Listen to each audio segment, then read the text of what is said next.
música, que ela é cheia de metáforas. Ela foi utilizada para falar sobre a situação do país. Nós sabemos que nós estávamos ainda em um momento de censura e há uma necessidade de você contar, colocar isso para fora, mas de uma forma mais velada. Outra situação, né, é que os autores, os compositores dessa música, infelizmente, né, tinham essa vontade de homenagear esse artista que tinha morrido, né, recentemente, antes do lançamento dela. Ela era um tema muito interessante para o momento, um momento em que a gente estava sobre o AI-5, né, o ato institucional número 5, é aquele que fala da censura, né, foram momentos de perseguições, de exílios, prisões, torturas, desaparecimentos, né, até hoje ainda não explicados, alguns óbitos, né, que não eram muito claros também para determinados momentos. E também, né, do outro lado, isso falando sobre os militares, mas também falando sobre o outro lado, nós tínhamos também militantes armados nas ruas, né, que estavam prontos também para uma guerra armada, né, do lado comunista, do lado socialista, que queria, logicamente, ir contra o governo instaurado, que era um governo de direita, era um governo capitalista, que tinha um alinhamento direto com os Estados Unidos. Então a gente vê que claramente aí, né, a gente compreende que nós estávamos sendo utilizados aí pela Guerra Fria. Nós tínhamos nesse momento, então, muitos artistas, muitos políticos, pensadores, como Herbert de Souza, né, o Betinho, o irmão do Enfield, Chico Mário, Aldir Blanc, várias pessoas que eram muito importantes aí, né, no cenário político, no cenário artístico nesse momento, estavam exilados, tá? E essa música, ela se torna um protesto pela volta desses exilados, tá? E nesse momento também, eu não sei se vocês já chegaram a assistir, né, o filme da Elis Regina. Ela, a partir de um determinado momento na carreira dela, ela decide, né, se posicionar do lado, né, que ela escolheu naquele momento e colocar para fora, né, e se colocar aí contra o regime instaurado.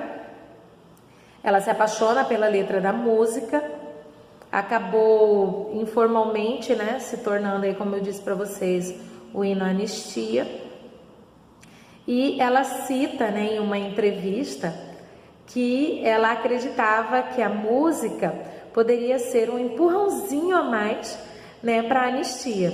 Isso foi muito bacana. Então é a sociedade se posicionando através, né, de uma produção artística e cantando aí, colocando o que eles queriam.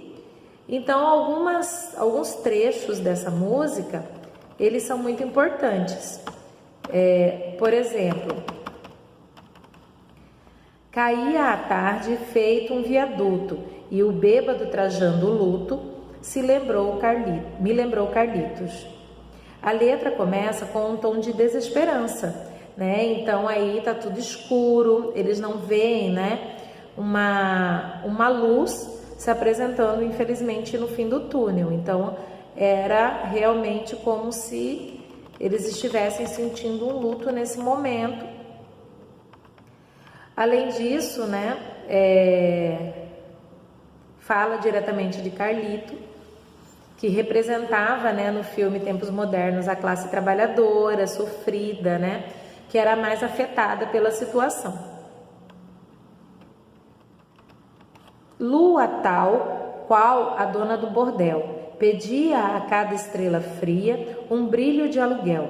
a lua ela é utilizada no sentido figurado, né? Os políticos que defendiam o regime militar tinham interesses particulares, né? Então ela está tentando colocar aí, né, que na verdade o brilho que se coloca aí, o brilho de aluguel, são os ganhos eleitorais que eles passam a ter por conta, né, desse regime.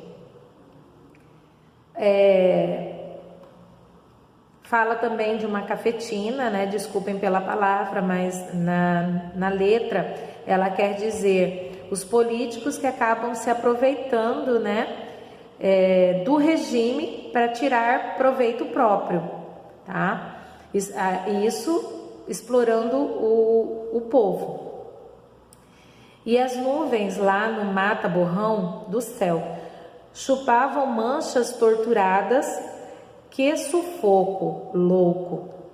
O mata-borrão que ela se refere aí na música, né, era naquela época uma espécie de papel absorvente, usado para remover o excesso daquela caneta tinteiro. Então, quando se caía muito, para não ficar feio, eles não tinham borracha, né? Para uma caneta tinteiro não existia borracha, então eles usavam um tipo de papel chamado mata-borrão. E qual a referência a esse mata-borrão nessa música? Se refere às torturas e os desaparecimentos que foram promovidos pelo regime. Os torturadores são representados pelas nuvens, enquanto o mata-borrão acabava simbolizando o DOI-CODE, né, que era um órgão do governo que era utilizado com essa função. Tá? Era um órgão de perseguição, era como se fosse um serviço de inteligência procurando as pessoas que eram contra o regime.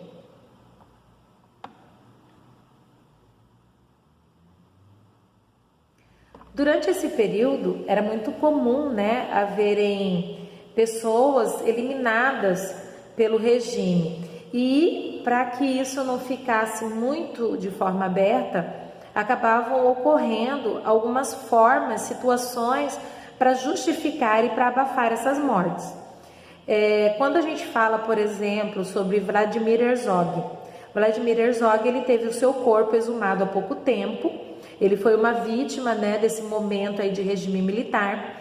Na primeira certidão de óbito dele, constava que ele tinha se matado, né, se suicidado dentro da cadeia. E mostra, né, através de uma foto que foi muito publicada em diversos livros didáticos, a gente consegue ver essa foto, ele com um lençol amarrado no pescoço, e esse lençol estava amarrado numa janela que não era muito alta, e ele, né, enforcado ali. Quem vê aquela foto, né, e ele de joelho, assim como se ele tivesse estado em pé e ajoelhado para poder se enforcar. Quem sempre olhou essa foto, gente, a gente sem ter uma explicação científica e técnica, às vezes parece coisa de criança, porque qualquer uma criança vê que aquilo, na verdade, não era um enforcamento. E depois de exumado esse corpo, né, fizeram as análises e descobriram inúmeras fraturas que, na verdade, ele foi levado à morte por agressão, por tortura, né? E a gente vê que tudo aquilo foi forjado para explicar esse acontecimento que foi a morte dele. O bêbado com chapéu coco fazia irreverências mil para a noite do Brasil, meu Brasil. A figura do bêbado com chapéu de coco, né, mais uma referência lógica, né, a Carlitos, usado aqui para representar o povo brasileiro. Assim como ele mantinha uma reverência diante, né, das diversas dificuldades, o povo continuava tentando se levantar de bom humor, né? Você vê que o Brasil aí é muito bem humorado, a gente vê nas redes sociais isso. A outra frase, né? Que sonha com a volta do irmão do Enfio, com tanta gente que partiu num rabo de foguete, chora. Então aí, né, a referência às pessoas que foram exiladas, né, e aí que a gente aguardava naquele momento que elas retornassem. A nossa mãe gentil choram Marias, Clarices no solo do Brasil. A letra aí, né, mostra o desejo da sociedade de trazer de volta essas pessoas que tinham sido exiladas naquele momento. Além disso, menciona, né, fazendo referência a algumas mães de presos políticos, né, que estavam aí em busca dos filhos, né, dos maridos que tinham sumido durante esse período, ou assassinatos, né, que tinham acontecido. O verso do hino, né, também é usado para ironizar o sentimento de nacionalismo, denunciado que os cidadãos brasileiros são mortos e exilados por um Estado que deseja protegê-los. Então a gente viu aí no milagre econômico, né, que o Brasil ele foi colocado utilizando-se, né, do nacionalismo para a instauração desse regime, e aqui a gente vê na letra ele ser colocado, mas de forma proposital, para mostrar que não havia essa proteção, pelo contrário. No outro trecho, né, mas sei que uma dor assim pungente não há de ser inutilmente, a esperança dança na corda bamba de sombrinha, e em cada passo dessa linha pode se machucar. A música ela começa num tom de desalento e ela termina dando uma mensagem de fé, que dentro dessa luta, né, as pessoas contrárias ao regime, que sonhavam com essa abertura, com essa democracia, que nada seria em vão, pelo contrário, né, que essa democracia retornaria. Azar, a esperança equilibrista sabe que o show de todo artista tem que continuar. Ainda que esse período ele fosse de incertezas, tanto o povo quanto a classe artística deveriam seguir em frente, equilibrando todas as suas esperanças na corda bamba. Afinal, a vida só tem um sentido à frente. É um clássico da música brasileira, né? Eu tenho certeza que vocês gostaram.